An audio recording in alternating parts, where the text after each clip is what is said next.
예전에 집 전화기가 있었을 때가 있습니다. 요즘은 저희 집에도 집 전화는 없고 다 휴대폰으로 사용하고 있는데요. 집 전화기가 있었을 때 어떤 사람이 양쪽 귀가 부어 있었던 거예요. 그래서 왜 귀가 부었냐고 물었더니 그 사람이 귀가 부은 그 상황을 설명을 하는 것입니다. 자기가 집에서 TV로 이제 야구 중계를 보고 있는데 이분이 야구를 너무 좋아하는 거예요. 그런데 옆에서 이제 와이프가 다림질을 하고 있었습니다. 근데 와이프가 다림질을 하다가 잠깐 나간 사이에 이제 전화가 온 거예요. 그래서 전화를 받아서 귀에 댔는데, 근데 이게 전화가 아니고 다리미였던 거예요. 그러니까 다리미가 옆에 이제 대니까 귀가 이제 벌겋게 이제 된 거예요. 근데 이제 전화기를 받아서 보니까 친구인 거예요. 그 친구인데 지금 전화기 받다가 이렇게 돼가지고 귀가 지금 너무 뜨겁다고 지금 어떻게 조치를 취해야 될 것 같다고 하고 전화를 이제 끊었다고 합니다. 그러고 나서 이제 귀에다가 붕대로 감아놓고 이 야구를 너무 좋아하니까 그리고 또 보던 야구를 계속 보고 있었던 것입니다. 근데 왼쪽 귀는 왜 그러냐고 했더니 안 그래도 그 야구를 보고 있는데 전화가 또 온 거예요. 근데 누가 왔나 그 친구가 귀 괜찮냐고. 귀 괜찮냐고 했는데 그때 잡았던 게 또 전화기가 아니고 또 다림이었던 거예요. 그래가지고 이쪽에 이제 붕대로 막아 놓으니까 이쪽 귀에다가 된 거예요. 그래가지고 양쪽 귀가 다 부었다는 것입니다. 아마 이 사람이 붕대를 감고서도 이 관심이 야구 중계하는데 거기에 가 있다 보니까 전화가 오는데도 시선은 TV에 가 있고 관심이 야구에 있다 보니까 다리미와 전화기를 구분을 못한 것입니다. 그래서 양쪽 귀를 다 벌겋게 닳게 되는 그런 일이 발생했다는 것입니다. 오늘 저는 가치관의 변화라는 제목으로 하나님 말씀을 증거하려고 합니다. 가치관이라는 것은 가치에 대한 그 관점을 이야기하는 것입니다. 영어로는 이 가치라는 것을 value라고 합니다. 가치관이라는 이 단어를 한국 민족문화 대백과사전에서는 이렇게 정의를 하고 있습니다. 인간이 삶이나 어떤 대상에 대해서 무엇이 좋고 옳고 바람직한 것인지를 판단하는 관점이라고 이렇게 정의를 해 놓았습니다. 인간이 살아가면서 무엇이 좋은지, 그리고 무엇이 옳은지, 그리고 무엇이 바람직한지를 판단하는 관점, 그것을 이제 가치관이라는 것입니다. 사람에 따라 무엇이 좋은지에 대한 판단하는 관점이 다 다릅니다. 어떤 음식을 선택할 때에도 사람 따라 자기가 좋아하는 음식이 있습니다. 나는 좋아하는데 상대편은 좋아하지 않은 음식이 있고요. 또 대부분의 사람들은 좋아하지만 특정한 사람은 싫어하는 그런 음식이 있습니다. 같은 음식이라 할지라도 이게 얼마나 매우냐 또 싱거우냐 하는가 따라서 다를 수도 있고, 같은 고기를 할지라도 이것을 어떻게 익히는가 따라서 사람마다 좋아하는 게 다를 수 있습니다. 그리고 옷 같은 경우에도 사람마다 자기 좋아하는 스타일이 있습니다. 어떤 사람은 긴 치마를 좋아하는 사람이 있는가 하면 짧은 치마를 좋아하는 사람도 있고, 남자도 바지가 좀 풍덩한 것을 좋아하는 사람이 있는가 하면 좁은 것을 좋아하는 사람도 있고, 옷도 스타일마다 사람들이 다 다르게 좋아하는 기준이 다른 거죠. 우리가 물건을 살 때도 마찬가지입니다. 집안에 있는 가구나 집안에 어떤 물건을 살 때에도 좋아하는 브랜드도 다르고 좋아하는 어떤 스타일도 다 다릅니다. 사람에 따라서 무엇이 옳은가에 대한 판단하는 관점도 다릅니다. 옳고 그르다 하는 것을 사람에 따라 그 기준이 다르다는 거죠. 그 사람이 어떻게 자랐는가에 따라서, 또 어떤 종교를 가진가에 따라서, 어느 곳에 있는가에 따라서 옳다고 하는 그 기준 자체도 다르다는 것입니다. 그리고 사람에 따라 무엇이 바람직한 것인가, 거기에 대한 기준도 사람에 따라 다릅니다. 이 가치관이라는 것은 우리가 세상을 살아가다 보면 결정을 해야 되는 그 순간이 필요할 때가 있습니다. 그때 그 결정하는 기준이 되는 것, 그것이 바로 가치관이라고 이해하시면 될 것 같습니다. 사람이 태어나서 자라면서 이 가치관이 형성되어집니다. 타고난 성격도 있겠고 또 태어나서 그 부모님과 그 가정에서 자라면서 가치관이 많이 형성이 됩니다. 그리고 그가 가진 종교, 그리고 그가 받은 교육, 그리고 그가 살고 있는 그 사회적인 어떤 문화, 역량 이런 것들을 통하여서 한 사람의 가치관이 형성이 됩니다. 그런데 그렇게 만들어진 가치관이 잘 바뀌지를 않습니다. 우리말에 3살 버릇이 80까지 간다는 말이 있습니다. 요즘은 뭐 80까지 정도 사는 게 아니라 100세 시대라고 하니까 이 3살 버릇이 하여튼 죽을 때까지 안 바뀌는 그런 경우들도 있습니다. 이 3살 버릇이 80까지 간다는 말은 사람이 잘 변하지 않는다는 것입니다. 3살 때 했던 그 습관, 3살 때 했던 그 버릇이 세월이 지나고 10년, 20년, 50년, 60년이 되더라도 그것이 잘 바뀌지가 않는다는 것입니다. 사람의 생각도 보면 그 사람이 생각하는 그릇 자체가 바뀌지 않는 경우가 있습니다. 어떤 사람이 낚시를 하러 갔는데 옆에 낚시하는 사람 보니까 보통 낚시를 하면 큰 걸 잡으려고 하잖아요.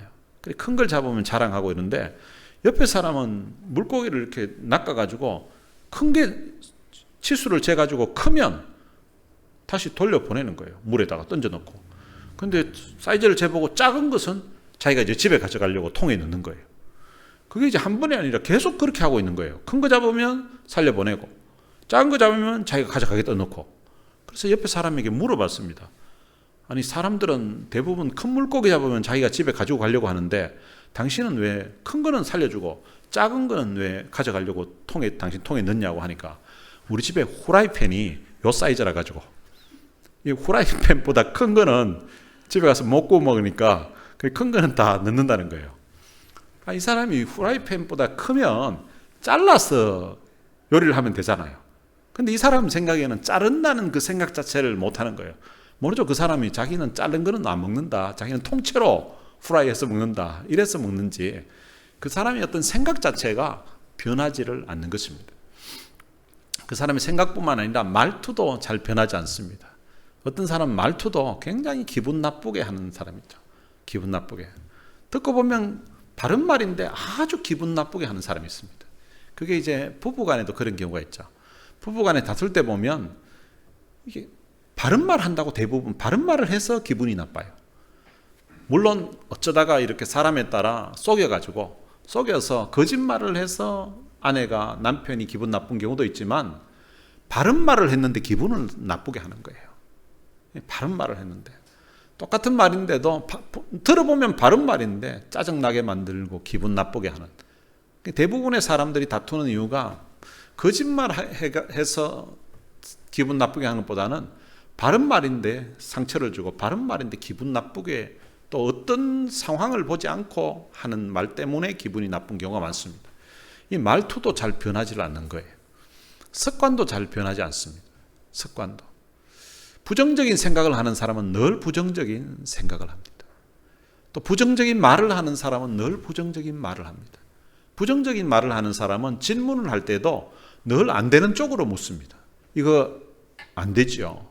이거 안 되죠. 뭐 이렇게 하면 어떻게 안 되는 거 아니냐고 이렇게 되는 방법이 없냐고 이렇게 묻는 것이 아니라 안 되냐고 이렇게 묻습니다. 성경에도 보면 없는 것을 이야기하는 사람이 있습니다.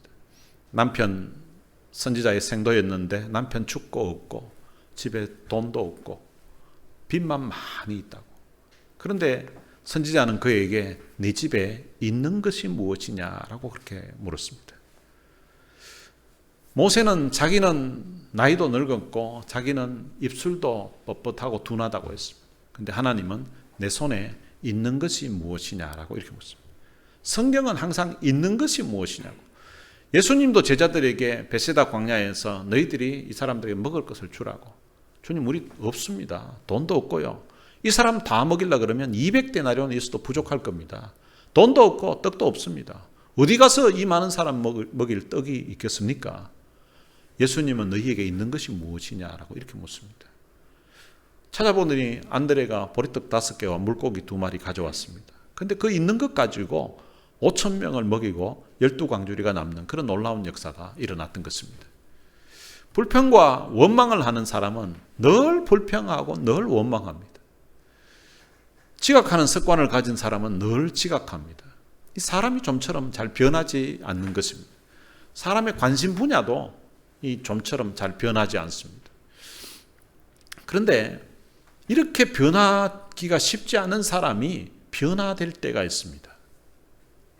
너무 충격적인 일을 경험하게 되면 사람이 변화되는 경우가 있습니다. 일반적으로 부인들이 남편이 잘해준 것은 잘 기억을 하지 않는다고 합니다.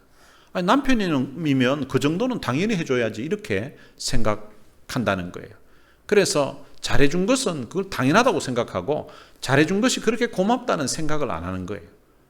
그러다가 늘 생각하는 것은 남편이 자기에게 섭섭하게 했던 것, 남편이 자기를 마음 상하게 했던 것, 그것만 자꾸 기억한다는 거예요.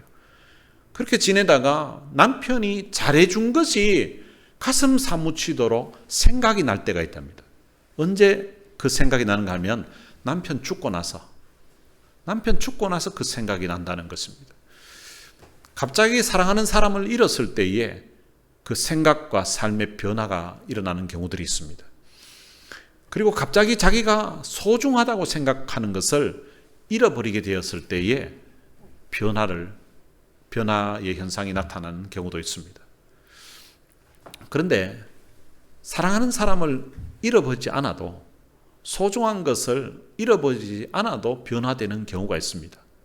어떤 때 그런 변화가 일어나는가 하면 하나님의 은혜를 받으면 변화가 일어나는 것입니다. 오늘 본문에 보면 전혀 변할 것 같은 사람이 아닌데, 그런데 놀랍게 변화된 한 사람이 기록되어 있습니다.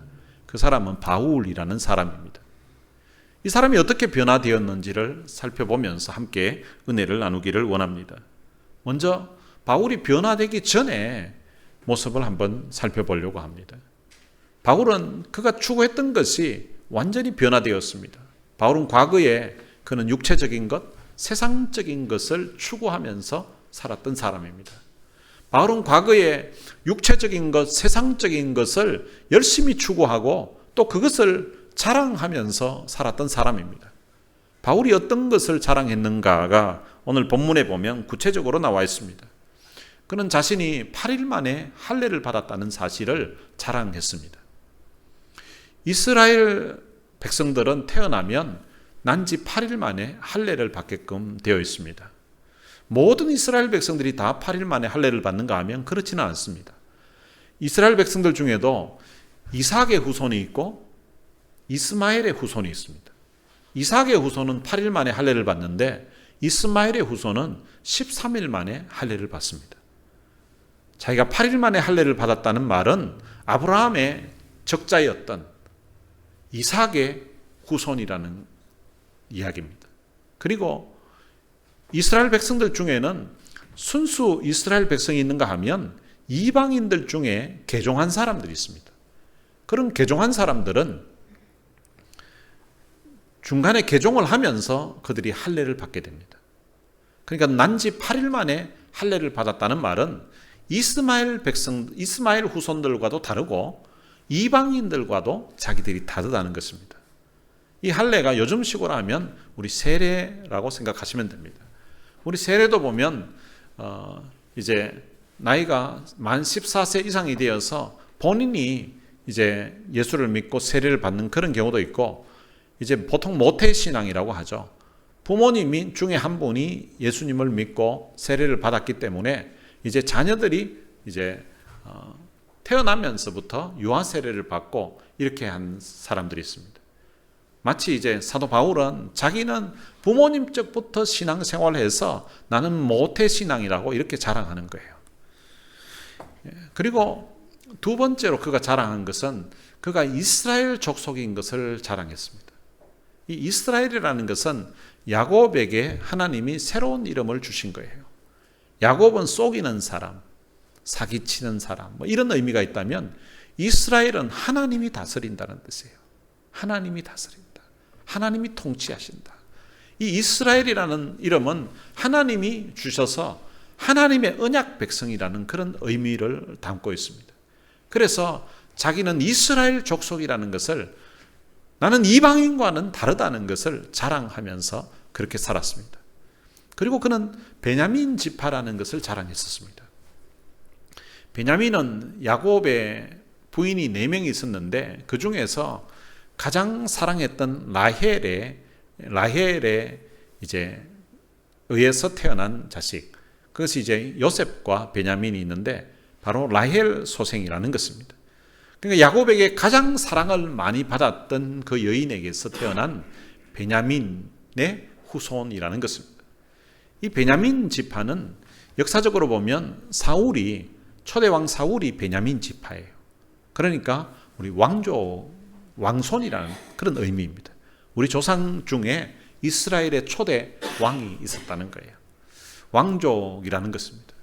그리고 이 베냐민 지파는 이스라엘의 그 역사를 보면 아주 공헌을 세운 바가 상당히 많습니다.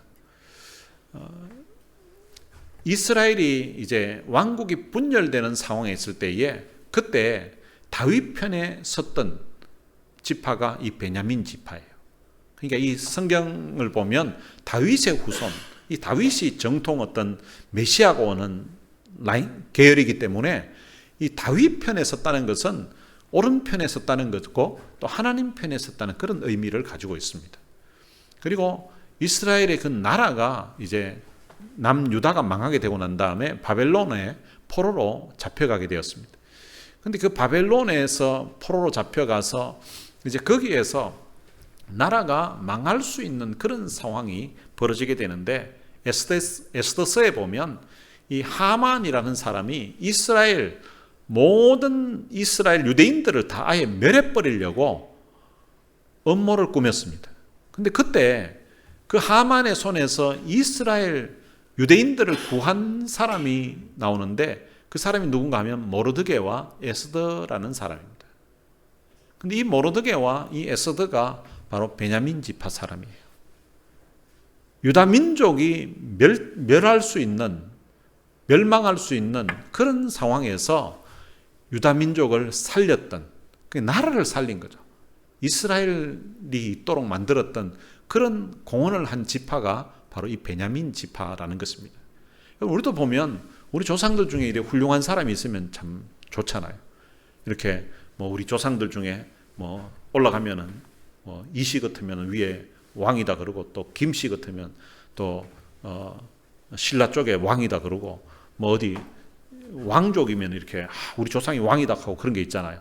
근데 우리 조상이 만약에 이씨라도 우리 조상이 이완용이다, 나라 팔아먹은 인간이다 하고 또 원씨인데 원균이 우리 조상이다 하고 이러면은 물론 그 조상하고 나하고는 상관이 없다 하더라도 이게 족보 이야기하고 이러면은 별로 기분이 안 좋을 수가 있잖아요.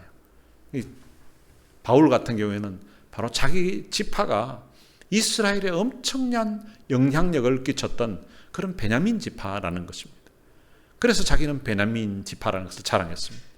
그리고 이제 바벨론 포로가 끝나고 나서 고레스 왕에 의해서 포로로 잡혀갔던 사람들이 예루살렘으로 이제 귀환을 하게 됩니다. 예루살렘으로 귀환해서 성전 건축을 하는데 그때 돌아왔던 지파가 레위 지파 외에 베냐민 지파가 돌아왔습니다. 베냐민 지파가 돌아왔다는 것은 이것은 엄청난 어떤 헌신을 의미하는 거예요. 70년 이상을 바벨론에서 살았기 때문에 그들의 삶의 터전이 다 바벨론에 있습니다. 그런데 자기들의 조국으로 돌아간다고 하더라도 거기에 집이 있고 밭이 있고 다 삶이 터전이 갖춰준 게 아니에요. 완전 폐허가 되어 있는 땅입니다. 폐허가 되어 있는 그 땅에 돌아오게 되면 오는 그날부터 텐트라도 쳐야 잠을 잘 수 있고 집을 지으려고 하면 상당한 시간이 들어갑니다. 먹고 살고 기반을 잡기 위해서는 엄청난 수고가 들어가야 되고 거기에다가 예루살렘 성전을 건축해야 되는 그런 상황입니다. 그런데 그 일을 누가 하려고 하겠습니까? 어쩌면 다 꺼려 할 수도 있습니다. 그런데 이 베냐민 지파는 성전 건축을 위하여서 가장 먼저 앞장서서 갔던 지파라는 것입니다. 바울은 이런 베냐민 지파에 속해 있다는 사실을, 베냐민 지파의 후손이라는 사실을 그는 자랑했던 것입니다. 로마서 11장 1절에도 보면 나도 이스라엘인이요 아브라함의 씨에서 난 자요 베냐민 지파라. 이스라엘 자손일 뿐만 아니라 아브라함의 씨에서 난 자일 뿐만 아니라 그 중에서도 나는 베냐민 지파다. 이것을 그는 자랑했다는 것입니다. 그리고 그는 히브리인 중에 히브리인이라는 것을 자랑했습니다. 이스라엘 후손이라고 해서 다 히브리인 중에 히브리인이냐? 그렇지 않다는 표현을 하고 있는 것입니다. 이스라엘이 남북으로 나뉘어진 상태에서 북쪽은 아수르에 의해서 망하고 남쪽은 바벨론에 의해서 망했습니다. 그런데 북이스라엘을 점령했던 아수르 같은 경우에는 그 정복을 하면서 어떤 정책을 폈는가 하면 자기들이 정복한 나라와 자기들을 한꺼번에 섞었습니다. 그러니까 사람도 인종도 그냥 같이 섞은 거예요. 차별을 하지 않는다는 거예요. 그러니까 그 나라 사람하고 자기 나라 사람이 같이 결혼을 하게 하고 같은 언어를 쓰게 하고 해서 구별이 안 되게끔 만들었습니다. 그런데 남유다를 정복했던 바벨론 같은 경우에는 자기들이 나라를 정복해서 땅은 빼앗았지만 거기 조금 똑똑한 인물들은 다 자기들 나라로 일단은 포로로 잡아가고 그리고 별 이렇게 반란을 일으킨다든지 이렇게 못할 그런 사람들을 이제 그 땅에 살게 하고 이제 그 땅에서 거둬들인 곡식을 세금을 받아들이고 하는 일을 했습니다. 그러면서 그 정복했던 그 나라 사람들은 자기들끼리 결혼을 하고 또 자기들의 종교를 그대로 믿도록 그 사람들이 문화를 자기들이 어떤 공동체 안에서 유지하면서 살도록 그렇게 배려한 거예요. 근데 세월이 지나서 북이스라엘도 이제 독립이 되었고 해방이 되어서 돌아왔고 남유다도 돌아왔습니다. 근데 돌아와서 보니까 북이스라엘 사람들은 이제 아수르 사람들과 혼혈을 해서 결혼을 한 거예요. 그렇다 보니까 이제 피가 섞여 있는 거죠. 순수 히브리 사람이 아닌 거예요. 그에 비해서 남유다 사람들은 포로로 자기들도 똑같이 나라는 망했지만 그래도 히브리인의 그 핏줄을 그대로 순수하게 유지되어 왔다는 것을 히브리인 중에 히브리인이라는 말로 표현하고 있는 것입니다. 그러니까 자기는 순수한 히브리 사람이라고 그렇게 자랑하고 있습니다. 그리고 그는 바리새인이라는 것을 자랑을 했습니다. 우리는 바리새인 이러면 외식하는 사람, 그리고 아주 이 나쁜 사람인 줄로 그렇게 생각을 하잖아요. 그런데 원래 이 바리새파가 생긴 것은 그 취지 자체는 아주 좋았습니다. 나라가 망하고 나니까 왜 이렇게 나라가 망했냐는 거죠. 결국은 우리가 하나님의 은혜를 저버리고 하나님 말씀대로 살지 않아서 하나님 말씀을 버리고 하나님 말씀에 불순종해서 이렇게 나라가 망하게 됐다는 거죠. 그러면 하나님이 다시금 회복시켜 주시면 우리는 이제는 철저하게 하나님 말씀대로 살겠다고 그렇게 다짐하고 결단하고 시작한 것이 바로 이 바리새인들이에요. 우리가 생각할 때는 그 사람들은 굉장히 외식하는 사람으로만 알고 있지만 이 사람들은 구약의 율법을 철저하게 지키려고 노력했던 사람이고요. 그리고 구전이나 서기관들이 전해주는 그런 말들까지도 자기들은 지키려고 애를 쓴 사람이에요. 요즘식으로 표현하면 은혜 받고 참 예배 시간에 말씀 듣고 집에 가서도 성경 읽고 말씀대로 한번 살아보려고 그렇게 몸부림을 치면서 애를 쓰는 사람, 그런 사람 유에 속하는 사람이에요. 일반 사람들은 그냥 주일날 교회 한번 갔다 오면 됐지 뭐 하고 대충 그렇게 했다면은 이 사람들은 철저하게 말씀 위주로 기도하면서 완벽하게 누가 보더라도 이야 저 사람 진짜 신앙생활 열심히 한다. 저 사람 말도 실수하는 법이 없고 저 사람 뭐 새벽기도 하면 빠지는 법이 없네. 뭐 이런 식의 유의 사람들이 그 당시 바리새인들이었다는 것입니다. 그리고 그는 그 가운데서도 바리새인들 중에서 가말리엘이라는 그 당시 유명한 선생이 있었습니다. 그 선생 밑에서 율법을 배운 거예요. 학문을 배운 거예요. 요즘식으로 하면 최고의 어떤 학부에서 좋은 대학을 나왔다는 것입니다. 음악을 하는, 보통 일반적으로는 뭐 어느 대학 나왔다 뭐 이런 이야기를 하는데 음악을 하시는 분들은 어느 대학 나왔다는 것도 이야기하지만 어느 교수님 밑에서 어느 선생님 밑에서 내가 지도를 받았다 이러면은 그 선생님의 제자다 이러면은 사람들이 알아주는 거든요. 마치 그것처럼 이 가말리엘이라는 선생님 밑에서 배웠다고 이러면은 그때 당시로는 최고의 어떤 학부에서 공부를 한 걸로 사람들이 인식을 했다는 것입니다. 그리고 그는 열심으로는 교회를 박해했던 것을 자랑했습니다. 그가 예수님 믿고 나서 예수님의 사도가 되고 난 다음에는 이 일은 너무나 참 부끄럽고 너무나 참 창피하고 참 죄인 중에 괴수라고 고백할 만큼 하나님 앞에 참 잘못된 일이었습니다마는, 그런데 그가 예수 그리스도를 알기 전에는, 그가 바리새인으로 있을 때, 바리새파에 속해 있을 때는 예수를 나사렛 이단으로 생각한 거예요. 예수를 신성모독한 그런 범죄자로 생각한 거예요. 그렇기 때문에 열심으로 교회를 박해했다는 것이 하나님 앞에 그가 바르게 섰다고 생각했기 때문에 그는 유대인이면서도 바리새인으로 예루살렘 밖에 있는 유대인이라면 누구나 다 알 정도로 그리스도인들을 박해했던 아주 유명한 사람이었습니다. 그는 교회를 박해하는 것이 하나님을 향한 믿음의 어떤 순수성을 보존하는 길이라고 그렇게 그 당시에는 믿었던 거예요. 그렇기 때문에 바리새인으로서 교회를 박해했던 것을 그는 그 당시에 아주 자랑스럽게 생각한 것입니다. 그리고 그는 율법의 의로는 흠이 없었던 것을 자랑했었습니다. 율법의 의로는 흠이 없다. 이 율법의 의라는 말은 율법을 다 지켰기 때문에 얻는 의라는 말이에요.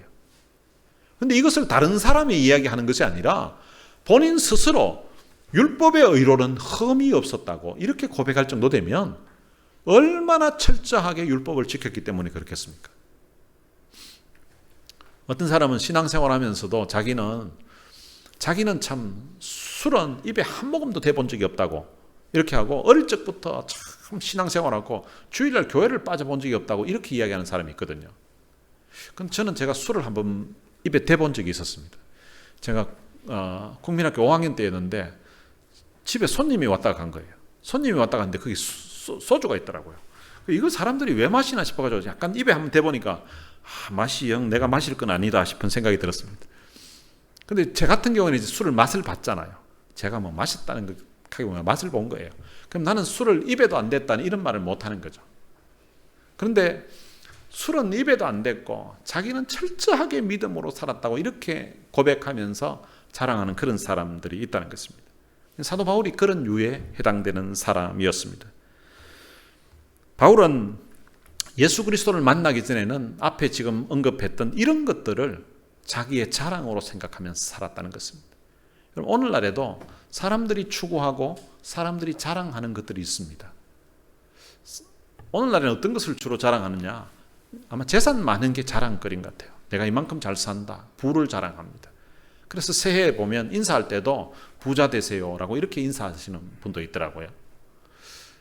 좋은 집을 가진 것을 자랑하고 또 좋은 차를 타고 다니는 것, 그걸 또 자랑하는 사람이 있고, 또 명품 옷을 입었을 때 그것을 자랑하는 사람도 있고, 또 명품 가방을 들고 다니는 것을 또 자랑하면서 지내는 사람들이 있습니다.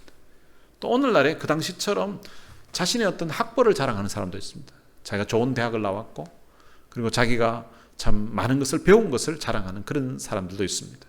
그것도 자기가 또 좋은 대학 못 나왔으면 우리 자식이 좋은 대학 나왔다고 또 이거 자랑하는 사람도 있습니다. 또 자식도 좋은 대학 못 나왔으면 옆에 우리 사촌이 좋은 대학 나왔고, 또 뭐 아니면 자기 친구가 또 변호사가 있고 판사가 있고 의사가 있고 교수가 있고 뭐 이렇게 또 자랑하는 사람들도 있습니다. 또 자기 집안과 가문을 자랑하는 사람도 있습니다. 자기가 참 좋은 집안에서 태어났고 좋은 가문에서 태어났다는 것을 자랑하는 사람도 있습니다. 또 종교적인 열심을 자랑하는 사람도 있습니다. 신앙생활 과거에 열심히 했던 것을 자랑하는 사람도 있고, 또 기도를 많이 한 것을 자랑하는 사람도 있고, 또 과거에 전도를 많이 했던 것을 자랑하는 사람도 있고, 또 자기가 헌금을 많이 한 것을 자랑하는 사람도 있고, 또 교회 봉사를 많이 했던 것을 자랑하는 사람도 있습니다. 또 사회적인 지위를 자랑하는 사람도 있습니다. 현재 자기가 속해 있는 그런 사회적인 지위를 가지고 자랑하는 사람들이 있습니다. 자, 이런 것들을 우리 그리스도인들도 사실 자랑하면서 살아가지만, 우리 그리스도인들이 사실은 자랑해야 될 것이 아니고 그리스도인들이 추구해야 될 것도 아니라고 사도 바울은 이야기하고 있습니다. 물론 그리스도인들도 이런 것들을 이제 얻을 수는 있습니다. 그러나 이런 것들을 우리가 교회 안에서 내세우고 이런 것들을 교회 안에서 자랑하면서 그거 없는 것 사람 기죽이고 하는 그런 일을 해서는 안 된다는 것을 말씀하고 있는 것입니다. 바울은 예수 그리스도를 만난 후에 그는 예수 그리스도를 추구하고 예수 그리스도를 자랑하면서 살았습니다. 세상적인 것을 열심히 추구하며 살던 그 바울이 다메섹 도상에서 예수 그리스도를 만나게 되었습니다. 율법의 의를 얻기 위해서 율법을 지킴으로 말미암아 자기가 하나님 앞에서 의롭다함을 받을 수 있다고 생각해서 그 율법을 지키는 것을 전심전력을 다해서 노력하고 추구하던 그 바울에게 일생일대에 놀라운 사건이 발생했습니다. 그것은 그리스도를 믿는 사람들을 박해하기 위해서 다메섹으로 가던 도중에 그가 예수 그리스도를 만난 사건입니다. 인생은 누구를 만나는가에 따라서 그 사람이 바뀌게 됩니다. 자기밖에 모르던 사람이 사랑하는 사람이 생기면서 사랑하는 그 사람을 위해서 시간을 쓰고 돈을 쓰고 노력을 하는 그런 사람으로 바뀌게 되는 경우도 있습니다. 바울은 예수 그리스도를 만나면서 그의 인생이 바뀌게 되었습니다. 예수 그리스도를 만난 순간 바울은 지금까지 자기가 몰랐던 자기 자신을 발견하게 되었습니다. 지금까지는 자기 스스로 의롭다고 생각했습니다. 자기는 율법의 의로는 흠이 없다라고 이렇게 생각하면서 살았습니다. 그런데 예수 그리스도를 만나는 그 순간 자기가 가지고 있던 그 생각 자체가 완전히 다 허물어져 버렸습니다. 자기는 하나님 앞에 도무지 설 수 없는 그런 죄인이라는 사실을 그가 깨닫게 된 것입니다. 자기 앞에 있는 그 예수님이 평범한 사람이 아니라 나사렛 이단이 아니라 신성 모독하던 그런 범죄자가 아니라 전능하신 하나님이라는 사실을 그가 깨닫게 되었습니다. 그리고 그분이 자기를 위해서 무슨 일을 했는지를 그날 깨닫게 되었습니다. 예수님이 십자가에 돌아가셨던 그 사건이 그리고 3일 만에 부활했던 그 사건이 바로 자기의 죄를 대속한 죽음이었고 자기를 하나님 앞에 의롭다고 서게 하기 위한 예수님이 행하신 일이라는 것을 그가 깨닫게 되었던 것입니다. 그래서 그는 그 예수님 앞에 엎드려서 무릎을 꿇게 됩니다. 그리고 그 예수 그리스도를 자기의 주님으로 받아들이게 됩니다. 그날 이후 바울의 삶에 변화가 일어난 것입니다. 자기의 가치관 자체가 완전히 바뀌었습니다. 지금껏 알지 못했던 새로운 사실을 깨닫게 되었기 때문인 것입니다. 전에 지혜가 지금 아이폰을 사용하고 있는데 한 번은 이사를 하고 짐 정리를 하다가 이제 옛날에 자기가 제 기억으로는 그때 아마 초등학교 5학년 때였던 것 같아요. 그때 사줬던 그 폴드폰에 그 전화기가 있었습니다. 지금 스마트폰처럼 된 것이 아니라 그게 이제 그걸로 문자를 보내고 했던 그런 전화기가 있었는데 그 전화기를 보더니 그때 그 전화기를 가졌을 때 너무 좋았다는 거예요. 그 친구랑 전화도 할 수 있고 친구인데 텍스트 메시지도 보낼 수도 있고 또 그 사진도 찍을 수 있고 너무 좋았는데 그런데 지금 아이폰하고 비교해 보면 이건 뭐 비교가 안 된다는 거예요. 기능 자체에서. 아마 과거에 있었던 그런 전화기 100대를 갖다 줘도 이거 한 대와 안 바꿀 거예요. 아마 이거 100대가 아니라 한 트럭 갖다 줘도 아무 쓸모 없기 때문에 받으려고 하지도 않을 거예요. 사도 바울에게 이런 변화가 일어났다는 것입니다. 과거에 그가 자랑했던 그런 것들이 마치 그 구형 아무 지금 줘도 가치도 없고 전혀 마음도 가지 않는 추억 속에는 있었지만 갖고 싶지는 않는 그런 것과 비슷하다는 것입니다. 전에 알지 못했던 새로운 사실을 그가 깨닫게 된 것입니다. 그것은 바로 가장 고상한 지식이라고 하는 것입니다. 그 고상한 지식이 누군가 하면 바로 예수 그리스도라는 것입니다. 예수 그리스도가 이렇게 귀한 분인 줄을 그가 알지 못했다는 것입니다. 예수 그리스도야말로 너무나 고상하신 분, 이 고상하다는 말이 다른 말로 하면 탁월하다는 거예요. 예수 그리스도를 아는 지식이야말로 가장 탁월한 지식이라는 것을 그가 최고의 가치를 주어야 될 존재라는 것을 그가 깨닫게 된 것입니다. 7절에서는 그러나 무엇이든지 내게 유익하던 것을 내가 그리스도를 위하여 해로 여길 뿐더러, 전에 자기가 유익하다고 생각했던 것, 자기가 좋아했던 것, 이런 모든 것들을 이제는 해로 여길 정도로 내게 해를 끼치는 것으로 그렇게 간주하게 되었다는 것입니다. 요즘식으로 표현하면 과거에 자기가 좋아했던 최고의 어떤 학부를 자랑하고 가문을 자랑하고 했던 이 모든 것들을, 자기가 행했던 업적을 자랑했던 이 모든 것들을 다 배설물로 여겼다는 것입니다. 이 배설물로 여겼다는 것은 바로 우리 몸 안에서 나오는 이런 대소변을 이야기하는 거예요. 그런 배설물, 그리고 쓰레기, 오물로 여겼다는 것입니다. 그리고는 이 예수 그리스도를 가장 고상한 지식으로 그렇게 알고 그 예수 그리스도를 추구하면서 살아간다는 것입니다. 그렇게 하게 됐던 그 이유가 9절에 나오는데요. 내가 가진 의는 율법에서 난 것이 아니요 오직 그리스도를 믿음으로 말미암은 것이니 곧 믿음으로 하나님께로부터 난 의라고 고백하고 있습니다. 바울은 지금 자기가 의를 가지고 있다고 합니다. 하나님 앞에서 자기가 의롭다함을 받았다는 것입니다.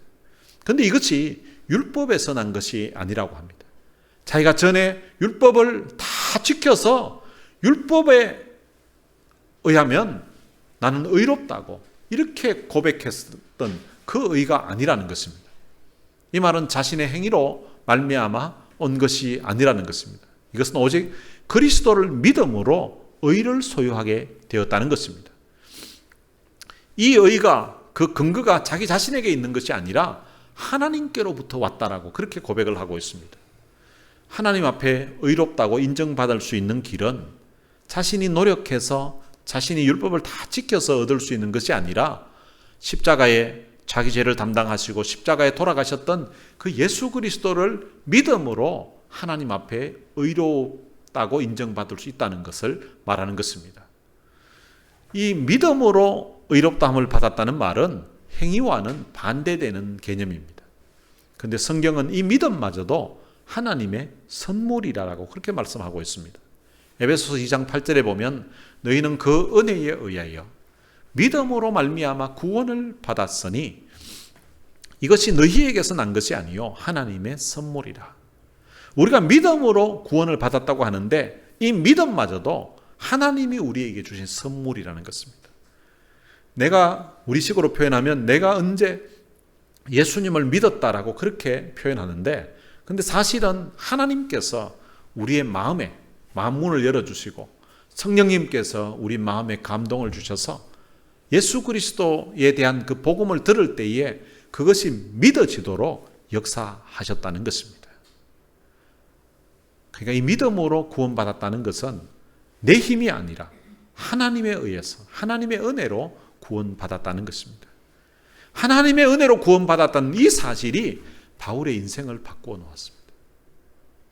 아무 조건 따지지 아니하시고 거저 주신 이 하나님의 은혜, 이 하나님의 사랑이 한 인생을 바꾸어 놓았던 것입니다. 자신을 위해서 십자가에 돌아가셨던 그 예수님의 그 십자가의 그 사건이 이 바울의 인생을 완전히 송두리째 변화시켜 놓았던 것입니다. 과거에는 자기가 율법을 지켜야 하나님 앞에 의롭다고 인정받을 수 있다고 생각했는데, 근데 예수님 만나고 났더니 자기가 이루어 놓았다고 하는 그 의는 아무짝에도 쓸모없는 마치 누더기 같은 것이었습니다. 그런데 예수 그리스도를 통해서 그는 하나님 앞에 의로운 인생으로 설 수 있게 된 것입니다.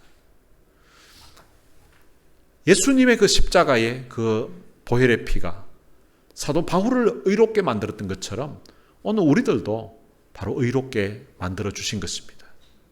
사람은 오직 믿음으로 의롭다함을 받을 수가 있습니다.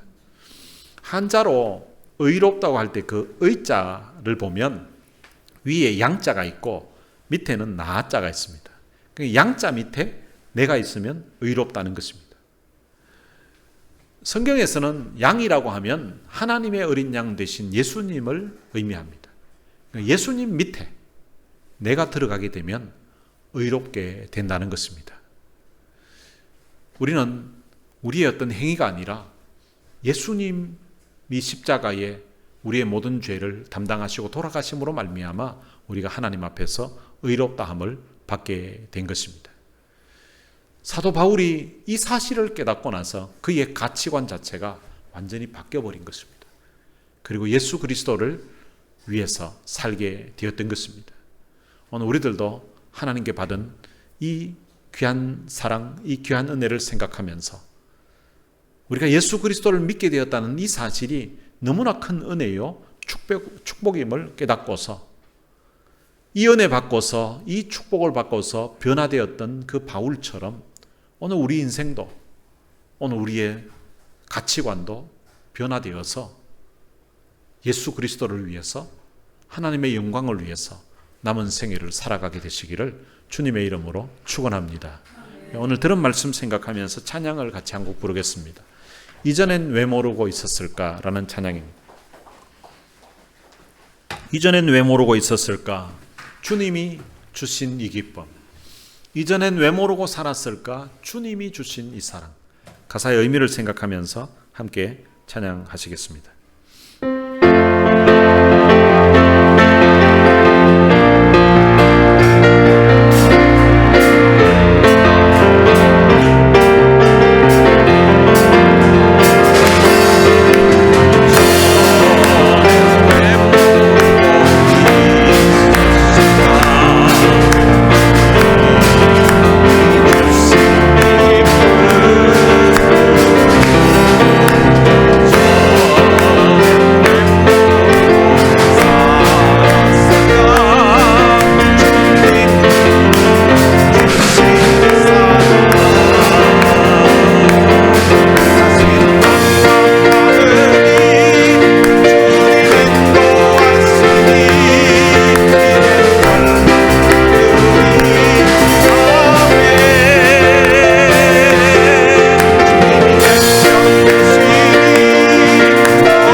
그런 말씀 생각하면서 이 시간 같이 한번 기도했으면 좋겠습니다.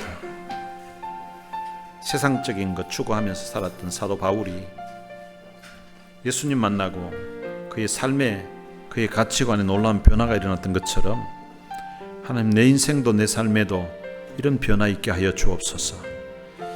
바울이 그리스도를 위해 모든 것을 배설물로 여기고 예수를 위해 살았던 것처럼 하나님, 우리도 예수 그리스도가 우리의 삶의 가치관이 되게 해주시고 예수 그리스도가 삶의 우선순위에 있게 해주시고, 그래서 참 우리도 우리의 삶에 예수님을 중심에 두고 살아가는 그런 하나님의 사람 되게 해달라고 이 시간 우리 다 같이 통성으로 기도하시겠습니다. 살아계신 아버지 하나님, 은혜를 감사합니다. 많은 사람 가운데 저희들을 선택해서 하나님의 귀한 자녀로 삼아주시고 감사합니다. 바울이 예수님 만난 그의 인생의 그의 가치관이 변화되었던 것처럼 하나님, 우리도 예수님 만나고 우리의 삶의 가치관이 바뀌어지게 해주시고 우리의 인생 자체가 바뀌어지고 변화되는 놀라운 역사가 일어날 수 있도록 우리 하나님의 은혜를 주시고 하나님이 도와주시기를 원합니다.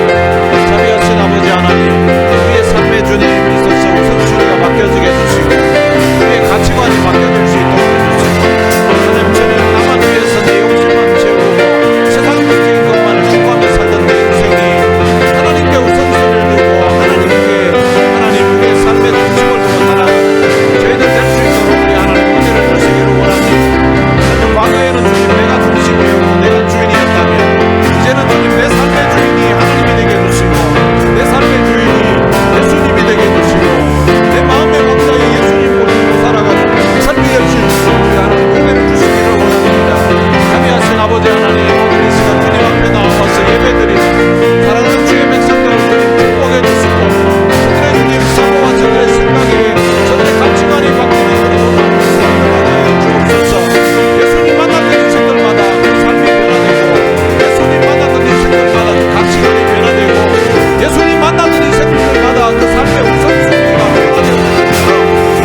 아버지 감사합니다.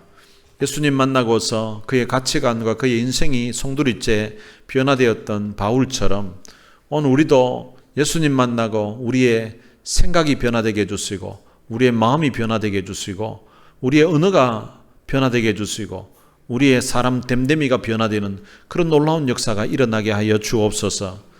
사도 바울이 전에 과거에 자랑하던 것들을 다 배설물로 여기고 그리스도 예수를 추구하고 그리스도 예수를 자랑하면서 살았던 것처럼 우리도 주님께 받은 은혜를 간증하며 살게 해주시고 하나님께 받은 은혜를 자랑하면서 살아가는 저희들 될 수 있도록 축복해 주옵소서.